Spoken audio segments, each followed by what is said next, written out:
Jack Morrison stood on the bridge of the Earth defense ship Liberty, watching the stars disappear one by one. Each vanishing light meant another Cytherian warship had moved into position. The alien fleet stretched across space like a dark blanket, blocking out the familiar constellations he had known since childhood. "Commander Morrison, we're getting reports from the outer defense stations," said Danny Rodriguez, his second-in-command.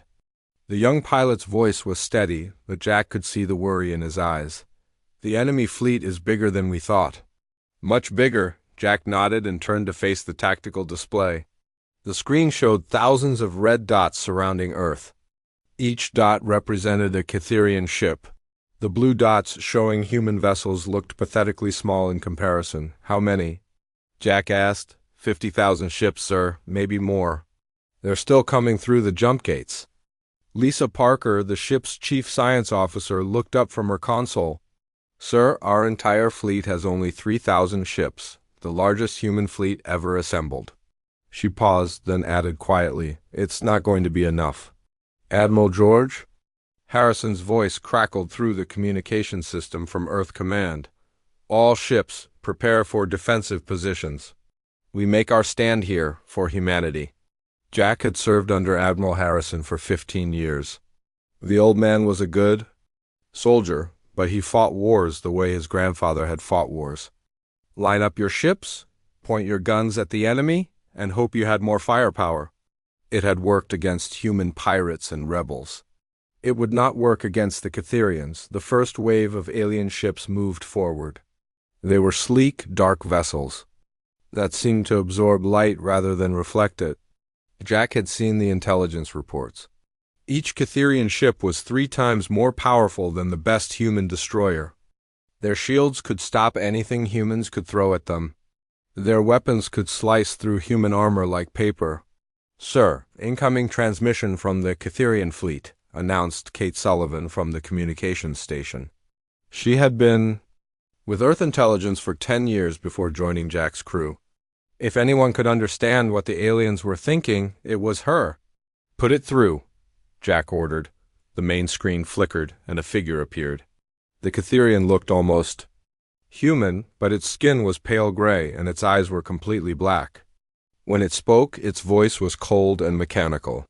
"Humans of Earth, I am Commander Vex of the Cytherian Empire. You have fought well, but your time is over. Surrender now, and we will make your deaths quick. Continue to resist, and we will make your species suffer for generations." Admiral Harrison's voice came through the speakers. "This is Admiral Harrison of the Earth Defense Force. We will never surrender. Earth stands free." The alien's face showed no emotion. "Then you will die." The screen went dark. Jack watched as the Cytherian fleet began its attack. Waves of energy weapons lit up space like deadly fireworks. The human ships fought back with everything they had. Missiles and laser cannons filled the void between the fleets. For a moment, Jack allowed himself to hope. Maybe they could win. Then the first human ship exploded. The destroyer Phoenix, with 400 crew members, vanished in a ball of fire. Then another ship died, and another. "Sir, we're losing ships fast," Danny reported. "The Richmond and the New York are gone. The Berlin is venting atmosphere." Jack gripped the command chair tighter. In 30 minutes of fighting, they had lost 50 ships. The Cytherians had lost 3. "All ships, fall back to the moon, Admiral," Harrison ordered. "Form defensive lines around the lunar colonies." As the human fleet retreated, Jack saw something that made his blood run cold. Cytherian ships were heading straight for Earth's major cities. They weren't trying to occupy the planet, they were going to destroy it. "Kate, get me a line to the lunar colonies," Jack ordered. "Tell them to begin immediate evacuation." "Sir, there are 2 million people in those colonies," Kate replied. "Where can they go?" Jack didn't answer. He was thinking about his wife Sarah and his daughter Emma. They lived in Colony 7 on the far side of the moon. He had put them there because he thought they would be safe. The battle for Earth lasted 3 days. The human fleet fought with desperate courage, but courage could not stop superior technology. One by one, Earth cities fell silent. New York, London, Tokyo, Sydney. The Catherians used some kind of energy weapon that turned buildings to dust and left nothing but empty craters.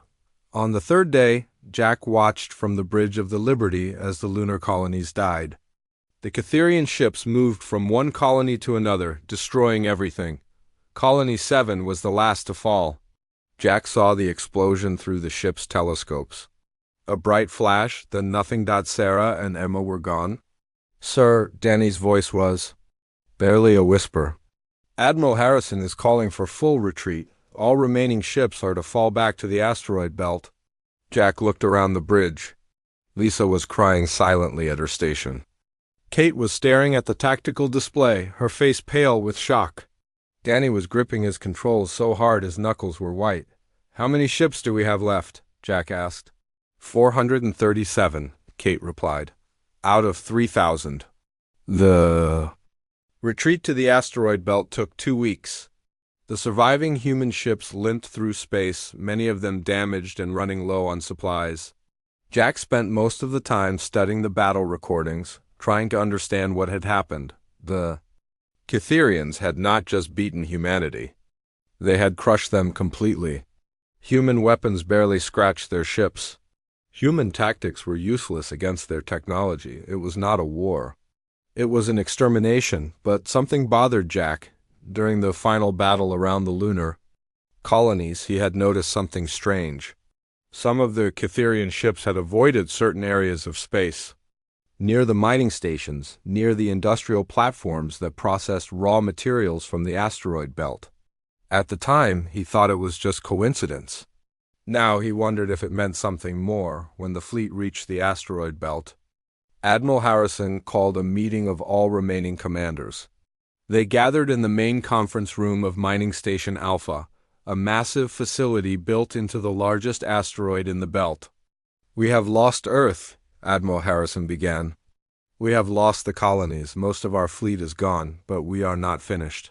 We will rebuild. We will find a way to fight back."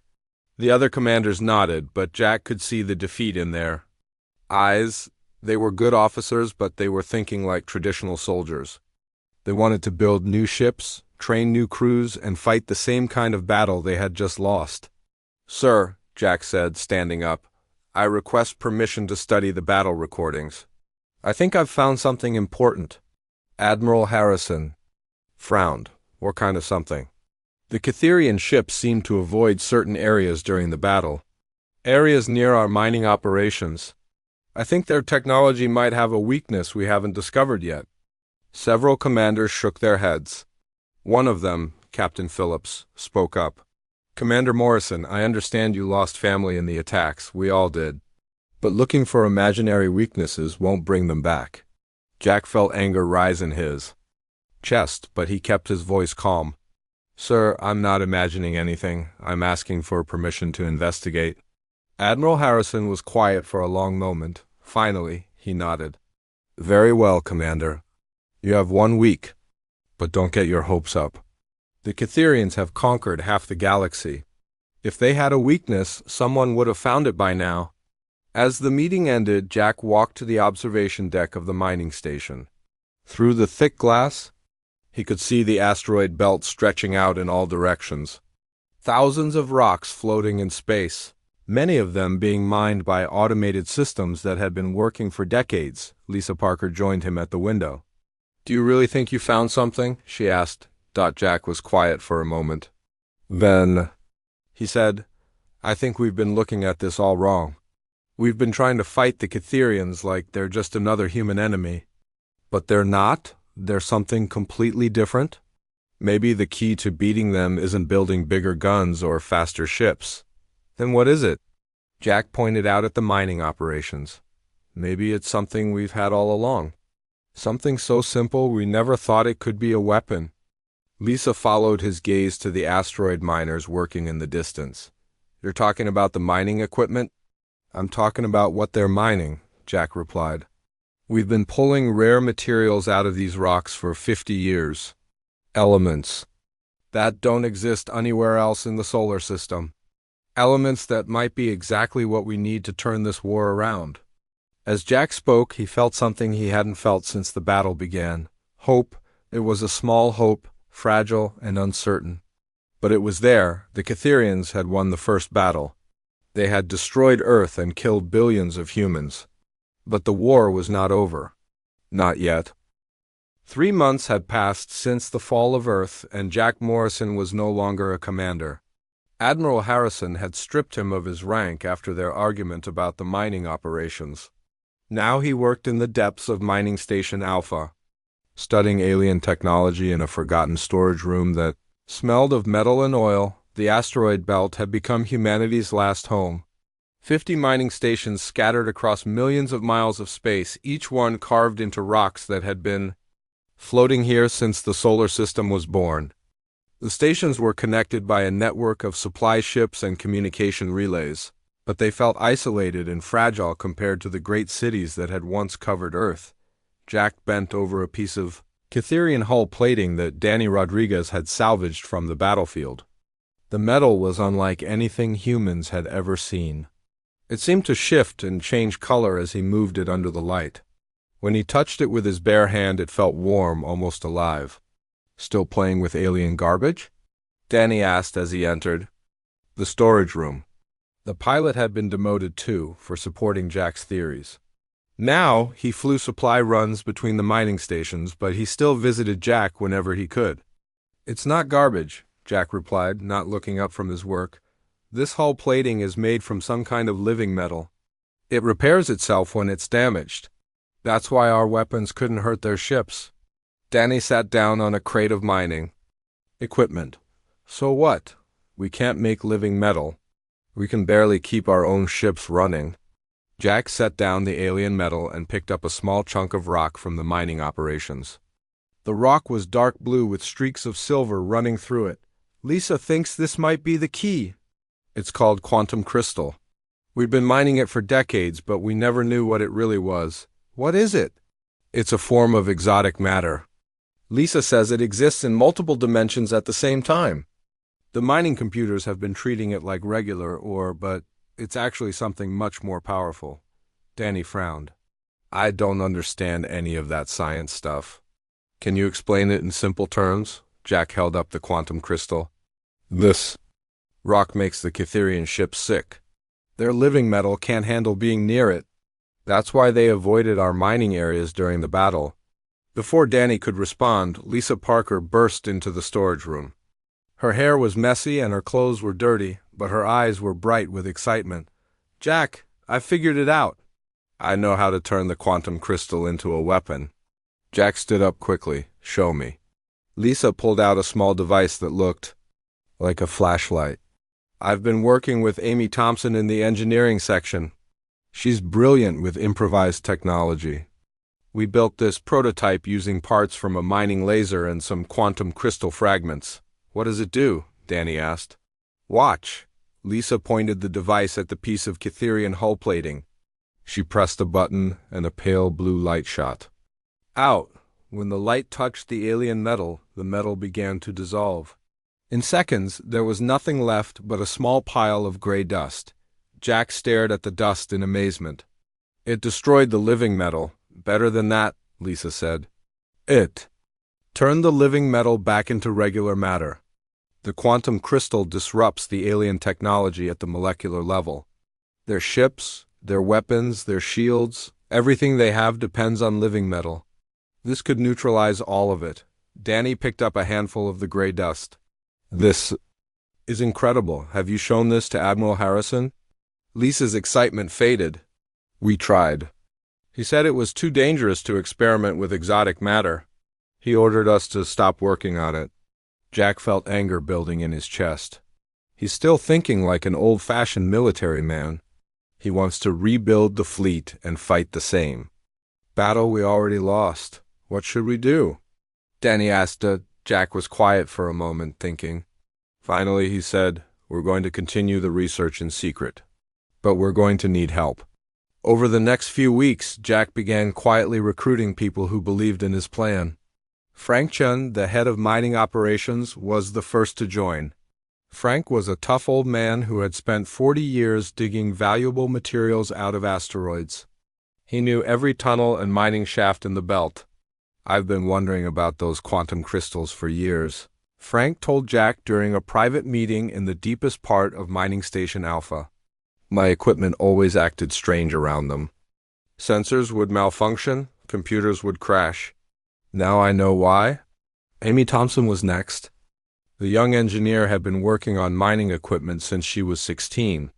She could build anything out of spare parts and determination. I've been thinking about your quantum crystal device, Amy said to Lisa. What if we could scale it up? Instead of a handheld weapon, we could build something big enough to affect an entire ship. How big? Jack asked. Amy grinned. How about the size of a mining station? Captain Steve Martinez joined them after his refugee transport ship was attacked by Cytherian patrol vessels. Steve had been evacuating survivors from the outer colonies when the aliens found him. His ship barely escaped, and he was angry enough to try anything. They're hunting us down one by one, Steve told Jack. Every day more ships disappear. We need to fight back or we're all going to die. Kate Sullivan was the last to join their secret group. The former intelligence officer had been monitoring Cytherian communications, trying to understand their plans. What she discovered was terrifying. They're not just conquering the galaxy, Kate explained during a meeting in Frank's private office. They're destroying every species they encounter. Complete extermination. The only reason they haven't finished us off yet is because they're busy with other wars. Other wars? Jack asked. There are at least 12 different species fighting the Cytherians right now. But they're all losing. The aliens have been doing this for thousands of years. They have a system. They conquer a species, take their technology, and use it to conquer the next species. Lisa looked up from her notes. That explains why their ships use living metal. They must have stolen the technology from someone else. Exactly, and now they're trying to steal our technology too. They're studying our weapons, our ships, our tactics. Soon they'll have everything they need to build ships that are specifically designed to fight humans. Jack felt a chill run down his spine. How long do we have? 6 months, maybe less. That night, Jack stood in the observation deck of Mining Station Alpha, looking out at the asteroid belt. The mining operations continued around the clock, automated systems pulling tons of raw materials from the rocks. Most of it was regular or iron, nickel, rare earths. But scattered throughout the belt were deposits of quantum crystal, the exotic matter that might be humanity's only hope. Danny joined him at the window. Frank says he can convert 3 mining stations into weapons platforms. Amy thinks she can build quantum crystal bombs that will fit inside standard missile warheads. But we're going to need more people. What about the other stations? Jack asked. Frank's been talking to the other mining supervisors. Most of them are willing to help, but they're scared of Admiral Harrison. He's been cracking down on anyone who questions his orders. Jack nodded. He had expected this.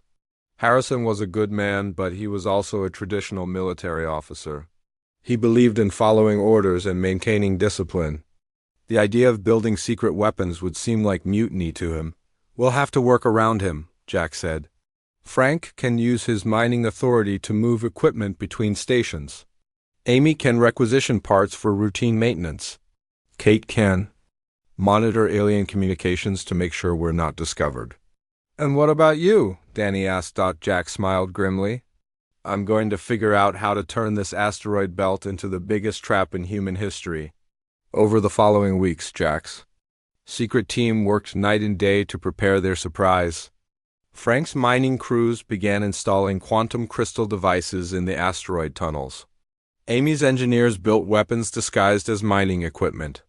Kate's intelligence network spread throughout the belt, recruiting more people to their cause. The plan was ambitious and dangerous. They would use the asteroid belt's natural cover to hide their preparations. When the Cytherian fleet came to finish off humanity, they would find themselves flying into a maze of quantum crystal weapons. But Jack knew the plan would only work if they could surprise the aliens completely. One wrong move, one discovered weapon, and the Cytherians would simply destroy the asteroid belt from a safe distance. As Jack worked on the technical details of the trap, he thought about Sarah and Emma, His wife and daughter were gone, killed, when the lunar colonies were destroyed. But their deaths would not be meaningless if he could save the rest of humanity. Late one night, as Jack was reviewing the weapon placement plans, Lisa approached him with a worried expression.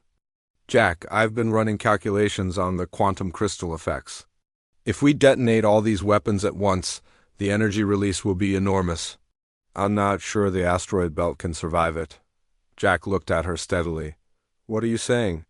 "I'm saying this might be a suicide mission. We might destroy the Catherian fleet, but we might destroy ourselves too." Jack was quiet for a long moment. Then he said, "That's a risk we'll have to take. If we don't stop them here, they'll hunt down every human in the galaxy. At least this way, we have a chance to hurt them." Lisa nodded slowly. "Then we'd better make sure it works." The Catherian fleet arrived exactly when Captain Ryan Blake said it would. Jack Morrison watched from the command center of Mining Station Alpha as thousands of dark ships emerged from hyperspace. The alien vessels moved in perfect formation, like a swarm of deadly insects preparing to feed. "Count them," Jack ordered Lieutenant Joe Davis, who had joined their secret team 2 days earlier. The young communications officer had proven invaluable in setting up the hidden network that connected all the mining stations. "I'm reading 12,000 ships, sir," Joe reported. "They're arranged in attack formation, but they're moving slowly. Cautiously." Jack nodded. The Catherians had learned to respect human desperation during the battle for Earth. They were not taking any chances this time. Double quotes Kate. "What are you picking up from their communications?" Jack asked. Kate Sullivan adjusted her headset and listened to the alien signals. "They're discussing the mining operations. They know we've been extracting exotic matter from the asteroids. They want to capture the stations intact so they can study our techniques." "Perfect," Jack said. "Danny, are all our people in position?" Danny Rodriguez checked his tactical display. "Frank's mining crews are ready at 17 stations. Amy's weapons teams are standing by at 12 more. Captain Martinez has his refugee ships hidden behind the large asteroids, ready to evacuate survivors if things go wrong." Jack looked around the command center. Lisa Parker was monitoring the quantum crystal devices they had hidden throughout the asteroid belt. Dr. Helen Wright, who had spent months studying captured Catherian technology, was tracking the alien ship's energy signatures. Everyone was nervous, but they were also determined. "Remember," Jack said to his team, "we only get one chance at this.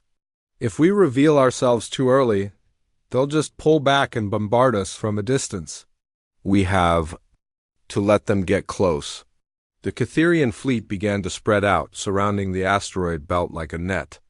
Jack watched as hundreds of ships took positions near the outer mining stations. The aliens were being careful, but they were also being predictable. "Sir," Joe called out, "I'm getting a transmission from the Catherian commander." "Put it through," Jack ordered. The main screen flickered, and the gray face of a Catherian officer appeared. It was not the same alien who had spoken during the battle for Earth, but the voice was equally cold and mechanical. "Humans of the asteroid belt, I am Commander Zex of the Catherian 4th Fleet. You have something we require. Surrender your mining operations, and we will grant you a quick death. Resist, and you will suffer." Jack activated the communication system.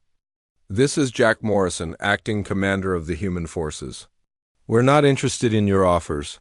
The alien's black eyes seemed to focus on Jack through the screen. "Morrison, I have read the reports of your species' defeat. You fought with courage, but courage is not enough. You cannot win." "Maybe not," Jack replied. "But we can make you pay a price for victory." Commander Zex showed no emotion. "We shall see. Begin the attack." The Catherian ships opened fire on the outer mining stations. Energy beams and plasma bolts lit up the darkness of space. The mining stations had some defensive weapons, but they were no match for the alien firepower. One by one, the outer stations began to explode. "They're destroying the stations," Lisa said, watching the tactical display. "I thought they wanted to capture them." "They're testing us," Jack realized. "They're destroying the outer stations too. See how we respond. If we don't fight back, they'll know we're helpless." If we fight back with everything we have, they'll retreat and try a different approach. So what do we do? Danny asked. Jack smiled grimly. We give them exactly what they expect. A desperate last stand. Jack activated the fleet communication system. All stations, this is Morrison. Begin defensive operations. Make them think we're fighting for our lives. The mining stations opened fire with their legitimate weapons. Mining lasers and construction equipment were turned into improvised weapons. The human ships that had survived the battle for Earth emerged from hiding places and began attacking the Catherian fleet. It was a convincing performance. The humans fought with the desperation of a cornered animal, but they were clearly outmatched. The Catherian ships advanced deeper into the asteroid belt, destroying human positions one by one. They're taking the bait, Kate reported. The main fleet is moving toward the center of the belt. They want to capture the largest mining stations. Jack watched as the alien ships flew deeper into his trap. The asteroids provided perfect cover for the hidden quantum crystal devices. The Catherians had no idea that every rock around them was a potential weapon. Frank, are your teams ready? Jack asked. Frank Chin's voice came through the communication system from Mining Station Gamma. We're ready, Jack. Just give the word. The battle continued for 2 hours. The Catherian fleet methodically destroyed the outer defenses and moved toward the center of the asteroid belt. They were confident and professional, but they were also greedy. They wanted the exotic matter, and they were willing to risk their ships to get it. Sir, Dr. Helen Wright called out, I'm detecting something strange. The Catherian ships are showing signs of quantum distortion. Their energy signatures are becoming unstable. Jack looked at Lisa. Is that normal? No, Lisa replied, checking her instruments.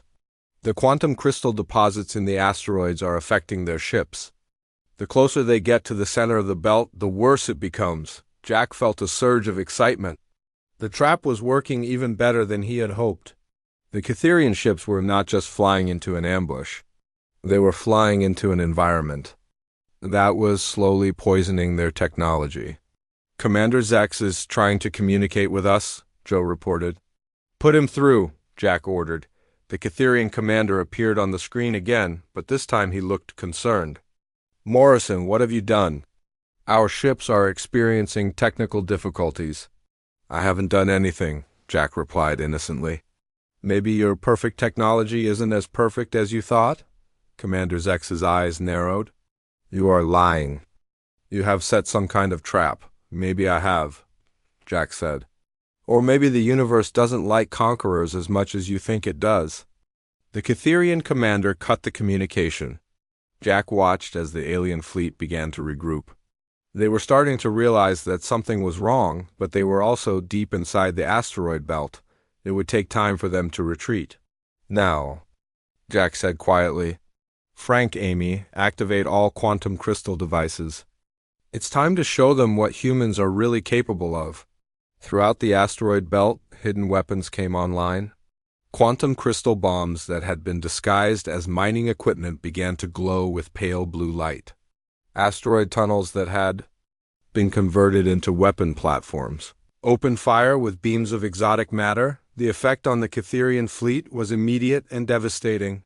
Ships that had seemed invincible began to dissolve as their living metal hulls were converted back to regular matter. Weapons that had never failed suddenly stopped working. Shields that had protected them from human attacks collapsed like paper. It's working, Lisa shouted over the noise of battle. The quantum crystal is disrupting their technology on a massive scale. Jack watched in amazement as Catherian ships began to explode throughout the asteroid belt. The aliens were trying to retreat, but their engines were failing. Their communication systems were down. Their weapons were useless. Danny, launch the second phase, Jack ordered. Danny Rodriguez activated another set of controls. Hidden throughout the asteroid belt, human ships that had been modified with quantum crystal weapons emerged from concealment.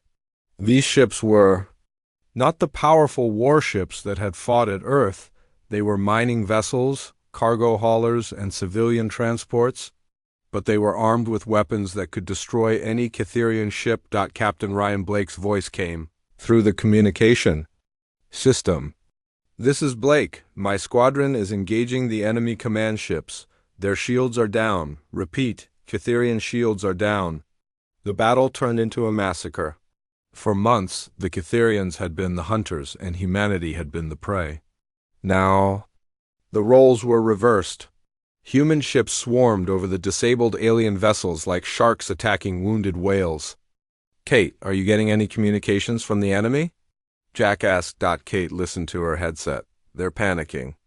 I'm hearing reports of total system failures across their fleet. They're trying to call for reinforcements, but they're long-range. Communications are down. Jack felt a moment of pity for the aliens. They had ruled the galaxy for thousands of years, conquering species after species with their superior technology. They had never faced an enemy that could turn their own strength against them. Sir, Dr. Helen Wright called out, I'm detecting something new. Some of the Cytherian ships are adapting to the quantum crystal effects.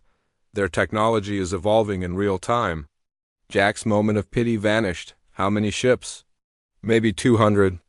They're falling back to the edge of the belt, but they're still functional. That's not acceptable, Jack said. We can't let any of them escape. If they report back to the Cytherian Empire, they'll develop countermeasures. Frank, prepare the final phase. Frank Chun's voice was grim. Jack, you know what that means. If we detonate all the quantum crystal at once, it might destroy the entire asteroid belt. Do it, Jack ordered. We didn't come this far to let them get away. The message traveled across the galaxy faster than anyone expected. Within 3 weeks of the asteroid belt victory, Jack Morrison was receiving communications from species he had never heard of.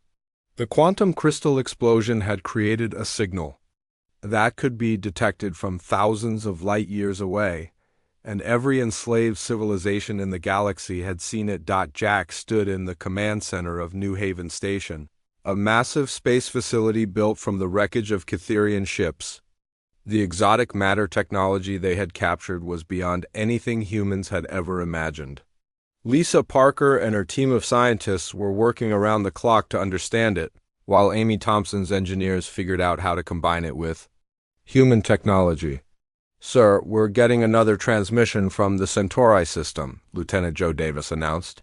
That makes 17 species asking for our help this week. Jack rubbed his tired eyes. 6 months had passed since the battle, and he had barely slept. The victory against the Cytherian fleet had made humanity famous throughout the galaxy, but it had also made them a target for every desperate species fighting for survival. What do they want? Jack asked. Joe checked his console. The same thing as the others? They want us to teach them how to build quantum crystal weapons. They say the Cytherians are massing a huge fleet to attack their homeworld. Danny Rodriguez looked up from the tactical display where he was planning their next mission. Jack, we can't help everyone. We have maybe 50 ships that are equipped with quantum crystal weapons. The Cytherians have millions of ships spread across the galaxy. I know, Jack replied. But we don't have to fight them all at once. We just have to teach other species how to fight for themselves. Dr. Helen Wright approached with a datapad in her hands. I've been studying the captured Cytherian technology. Their empire is more fragile than we thought. They depend on fear to keep their conquered species under control. If enough civilizations rebel at the same time, the empire could collapse. Kate Sullivan joined the conversation. She had been monitoring Cytherian communications for months, learning their language and understanding their culture. Helen's right. The Cytherians are spread thin across the galaxy. They never expected organized resistance. Most of the species they conquered gave up after losing a single battle. Jack walked to the observation window and looked out at the fleet of hybrid human-alien ships that surrounded New Haven Station. They were strange vessels, built using technologies from a dozen different civilizations. Some used human quantum crystal weapons, others relied on alien energy shields, and a few combined both in ways that should have been impossible. Commander Morrison, a new voice called out. Jack turned to see Commander Paul Johnson entering the command center. Paul had arrived from the Centauri system 3 days earlier with news that changed everything. Paul, what's the status of the Liberation Fleet? Jack asked. Paul smiled. Better than we hoped. The Altarians have contributed 200 ships. The Vegan Republic is sending 300 more. Even the peaceful Andromedans are building warships for the first time in their history. How many species have joined the Alliance? Danny asked. 43 confirmed members, Paul replied. 20 more are considering it. Major Susan Lewis is training their crews right now. She's become quite good at teaching aliens how to use quantum crystal technology. Jack nodded. Susan Lewis had been a supply officer before the war, but she had discovered a talent for understanding alien psychology. She could teach species with completely different thought patterns how to work together against a common enemy. Sir, Joe called out, we're getting a priority transmission from Dr. Kevin Brown at the research station. He says it's urgent. Put him through, Jack ordered. Dr. Brown's face appeared on the main screen. The scientist looked excited and worried at the same time. Jack, we've made a breakthrough with the Cytherian technology, but we've also discovered something disturbing. What kind of breakthrough? Lisa asked, joining the conversation. We figured out how to mass-produce quantum crystal weapons. We can build them fast enough to arm every ship in the Alliance. But that's not the important part. Then what is? Jack asked. Dr. Brown hesitated. We've been studying the Cytherian computer systems. We found historical records going back thousands of years. Jack, the Cytherians weren't always conquerors. They were victims. The command center fell silent. Jack felt a chill run down his spine. What do you mean? 12,000 years ago, the Cytherians were a peaceful species? They were conquered by something called the Devourers. The Devourers were machines, artificial intelligences that consumed entire civilizations. The Cytherians became their servants, spreading across the galaxy to prepare worlds for consumption. Kate leaned forward. You're saying the Cytherians are slaves? Not exactly slaves, Dr. Brown replied. The Devourers changed them. Modified their brains, their culture, their entire way of thinking. The Cytherians believe they're serving a higher purpose by conquering other species. They think they're saving the galaxy from chaos. Jack stared at the screen. Where are these Devourers now? That's the disturbing part.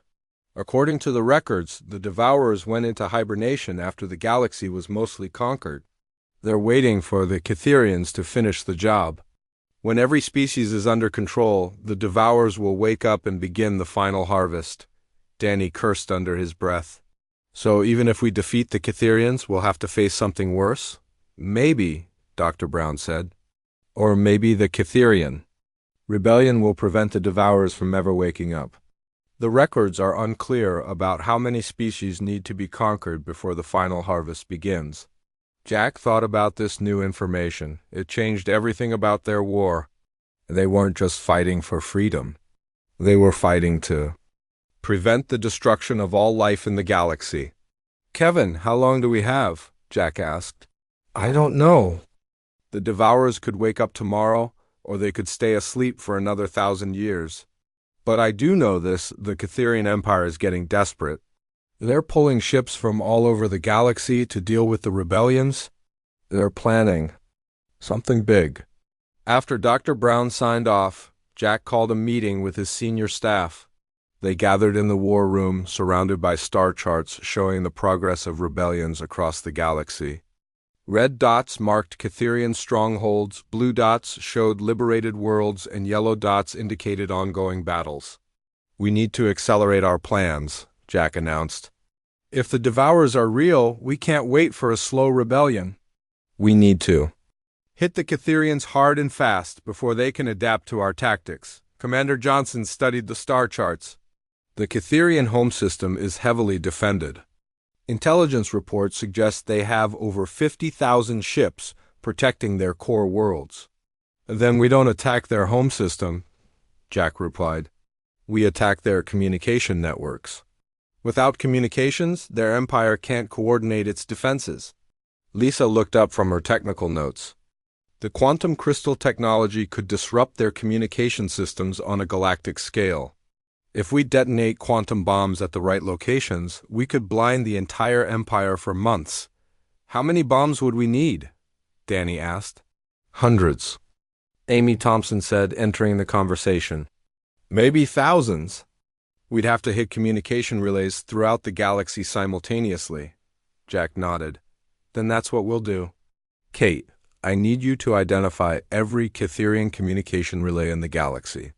Paul, organize the Alliance fleets into strike.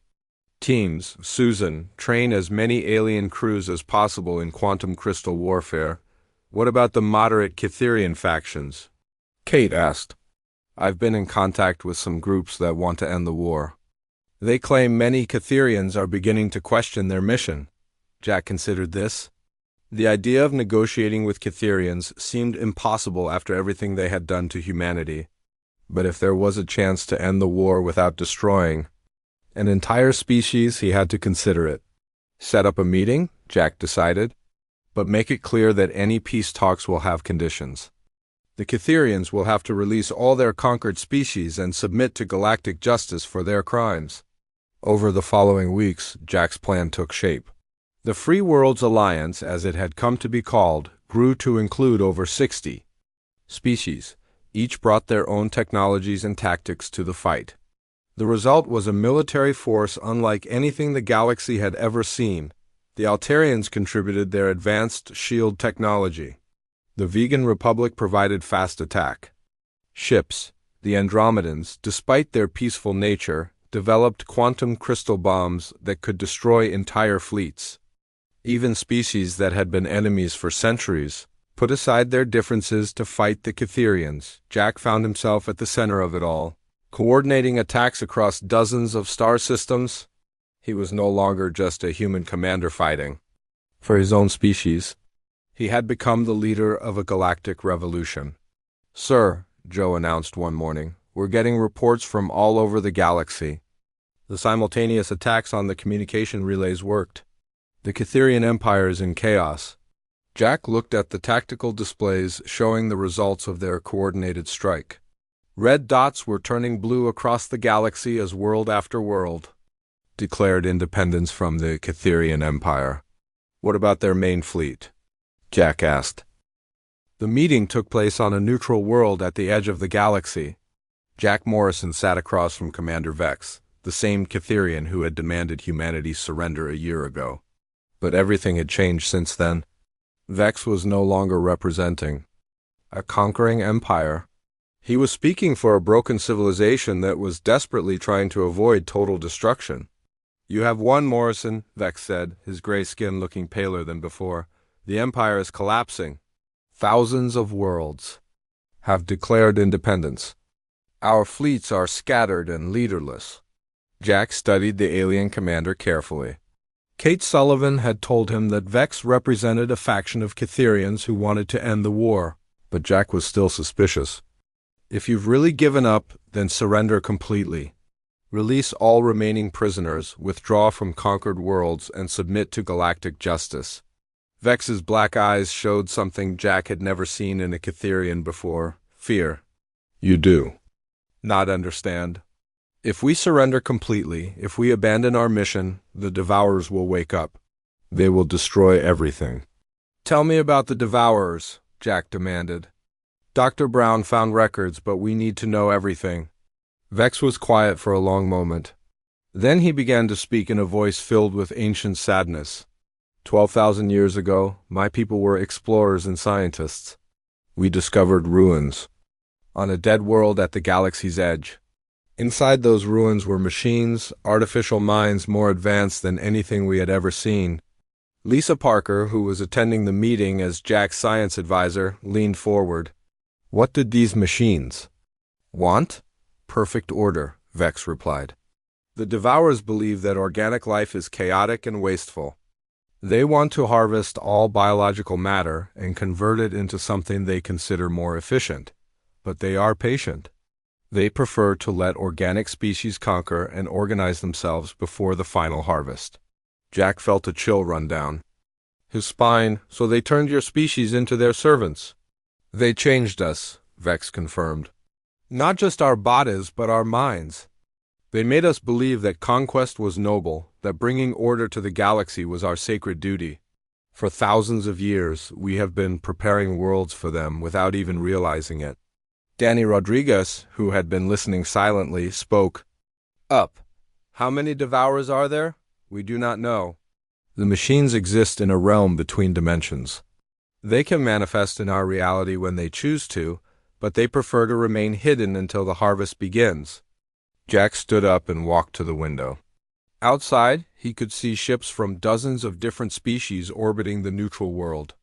The Free Worlds Alliance had grown beyond his wildest expectations.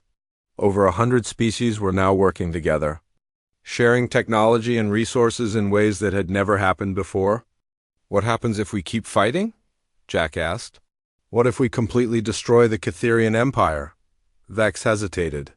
The Devourers will interpret that as a sign that organic life has become too chaotic to manage. They will emerge and begin the harvest immediately.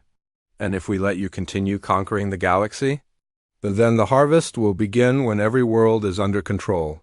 The result is the same. Every organic being in the galaxy will be destroyed. Jack turned back to face the Catherian commander. There has to be another option. There is, Vex said quietly. The records speak of a third path. If the galaxy can be unified without conquest, if organic species can choose to work together instead of being forced to submit, the Devourers might decide that order has been achieved naturally. Lisa looked skeptical. You're talking about voluntary cooperation between hundreds of different species. That's never happened in galactic history. It is happening now, Vex pointed out. Your alliance has accomplished something the Catherian Empire never could. You have made enemies into friends. You have created unity without conquest. Jack thought about the past year. The Free Worlds Alliance had indeed achieved something remarkable. Species that had been at war for centuries were now fighting side by side. Technologies that had been closely guarded secrets were being shared freely. The quantum crystal weapons were just the beginning. Alliance scientists were developing new forms of faster-than-light travel, advanced medical techniques, and energy sources that could power entire civilizations. What exactly are you proposing? Jack asked. A merger, Vex replied. The remaining Catherian worlds join your alliance voluntarily. We share our technology and knowledge, and you help us break free from the devourer conditioning. Together, we create a unified galaxy based on cooperation instead of conquest. Jack looked at his advisors. Lisa was running calculations on her datapad. Danny was studying star charts showing the current state of the war. Kate was monitoring communications from the Alliance fleet. The Alliance Council will have to vote on this, Jack said finally. And there will be conditions. War crimes trials for Catherian commanders who committed atrocities. Reparations for destroyed worlds. Complete disarmament of Catherian military forces. Agreed, Vex said without hesitation. We will submit to whatever justice you require. The negotiations took 3 weeks. Representatives from every alliance species debated the proposal endlessly. Some wanted to continue the war until every Catherian was dead. Others believed that mercy was the key to preventing the Devourer awakening. In the end, it was a speech by Ambassador Claire Watson that swayed the vote. The former human diplomat had become one of the Alliance's most respected voices for peace. We did not fight this war to become conquerors ourselves, Claire told the Assembly. We fought for the right of every species to choose its own destiny.